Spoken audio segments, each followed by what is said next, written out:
So this Eternal Evolution video is going to be a fun one. We're going into the Endless Battle, which just opened today, and it's looking like both the Death Hive and the Spider King's Guard similar, where they've got a hive of little spiders, do AOE damage to them. But what is actually quite exciting is that in this one, summoners are the main characters. All summoners have the bonus on them, and for this one, not as good. I've got Leo; he'll be an MVP in there. And maybe I chuck artists in. Something to keep in mind when you actually come into your missions for this. You obviously have your daily ones, but in the achievement, you can actually run the Spider King's Guard and, each of them 15 times to actually get that reward. So what I'll end up doing is I will do the most damage I can on the first run, and then for 14 more runs after that, I'll just let it auto battle. It won't matter how much damage I do, but I'll just be getting these tokens up. I'll get a ton of tokens in the first day, and then we'll do some wheel spinning. So let's get into what we're going to do. I'm going to start this guy because I haven't actually versed him before, but basically takes heaps of damage from summons, and damage is shared out amongst teams. So the more summons you have on the ground, the less damage each person's going to take, and he shares HP with the hive, so hitting all of them at once will be awesome. Let's get into it. I actually really enjoy these battles. Like when Eternal Evolution first started out, the only time you got to do something like this was the Christmas event, and now they've kind of semi-standardized it, which is good. So we're just going to have one healer. I'm going to chuck in 3 of these to get the buff. I'm going to make sure Daniel's at the back because he'll be my biggest damager. And we are set to go. So for this, we just want the one with the best stats because there's nothing good for the summoners that I have. And Flashpoint's good, works well with Leo. Although Leo won't have his pain rune activated with Gordia, so we'll have to see how Leo goes. Battle idea is simple. We'll manual everybody just to make sure that we get off their abilities as soon as possible. But pretty much all the damage is going to come from Daniel. So just going to make sure Daniel gets all 3 of them.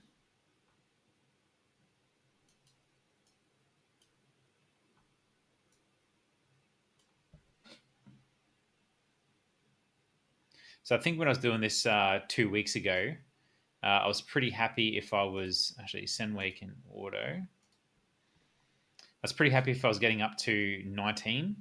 And we're going to see myself get way past that now with all the bonuses that I've had.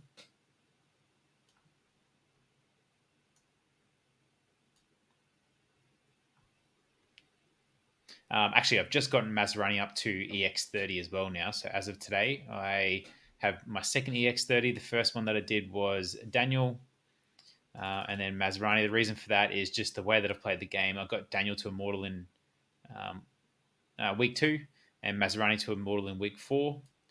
So, they're my first 2 Immortal Triple S heroes that are well worth it.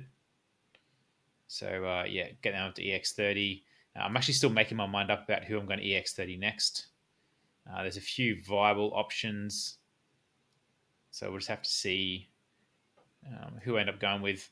But the sort of people that I'm contemplating at the moment is Anaruda. I'm not really thinking about Leo. I want to check out what this new Ares guy's like. I'm going to check, being free to play. I kind of want to see what other people, how other people build him and see if he's worth EX30ing. Because EX30 is a huge drain on your resources. So you want to make sure you're using them properly. It's actually the one resource that you can't refund in the game. The Mythic Runes or any of the runes for the exclusive. Once you use them, they're done.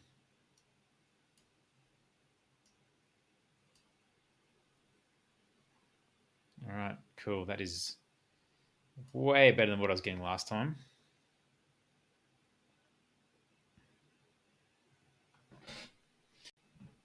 So this is going to be my 3rd run through on this guy. Just doing a little bit of testing. So we're going to jump straight into this. So this is the team that I'm going for. I've got Leo up the front, Senway up the front, Mazrani just behind. I could have Mazrani up here, no real difference. I might just double check to see what the bonuses are that Enlighten give me for the placement of my guys. Then got Kalaza and Daniel. The reason for these 3 mostly is to buff Daniel with Enlighten. So having 3 summoners on the ground gives an extra damage boost. I've got Pain Rune on here just to help Leo out. And he will get the Flashpoint Rune will help him get the shield. He doesn't really need the survivability, but it does like a little AoE damage burst when his shield breaks, so that'll help a little bit. But yeah, the MVP of this will be Daniel. You'll see that in the damage stat soon. The first run through, I got 4.4 million, but I was running Gautier to just test the survivability of Leo. Dropped Gautier, chucked on Enlighten, and jumped up 600,000 in damage. So guessing about around the 5 million mark. So the way I'm setting this up is everyone's on auto except for Daniel, and that's just to make sure that I get the placement right. If you're struggling for healing and you had a weaker Masrani, I recommend manually him as well, just to make sure you heal everybody.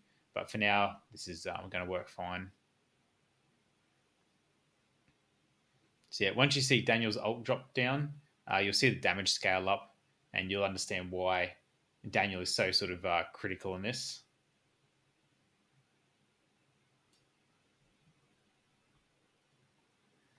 Watch the damage just run away now. One thing that's a little bit frustrating is that the ability that this spider has is that it slows down how quickly you gain your ultimate, sorry. So it is delayed, but it's definitely not the end of the world. It makes a big difference when you get Daniel to EX30 because his ultimate will actually last an extra 3 seconds. So yeah, it makes quite the difference.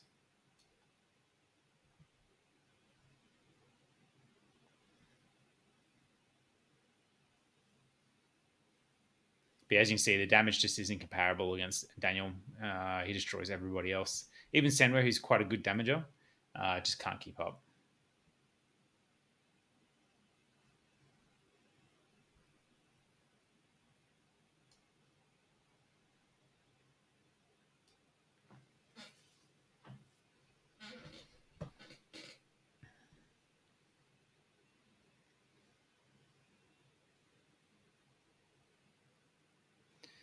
It would be worth testing to see if I even need Masrani in here.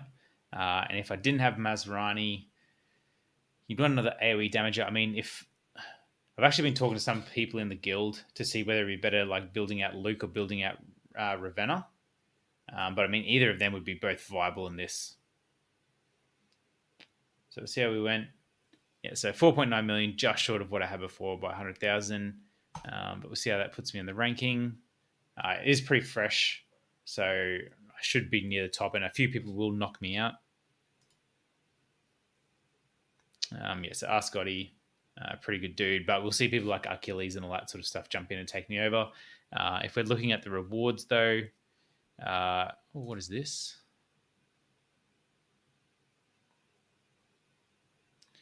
After use, you can choose one of the following items. Oh, so you can get, looks like I can get 15 red runes. What are they?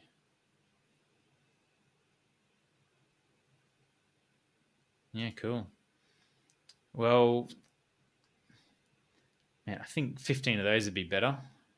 Oh, actually, it does tailor down. You want to be...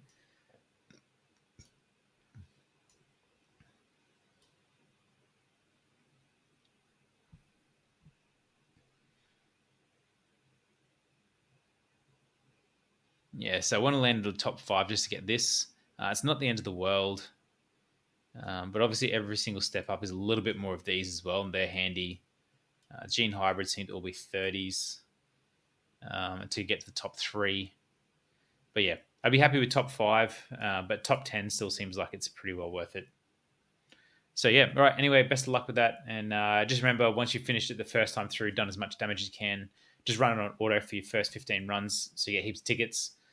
Power up your account as much as possible, and then go back in and try again. All right, cheers, bye.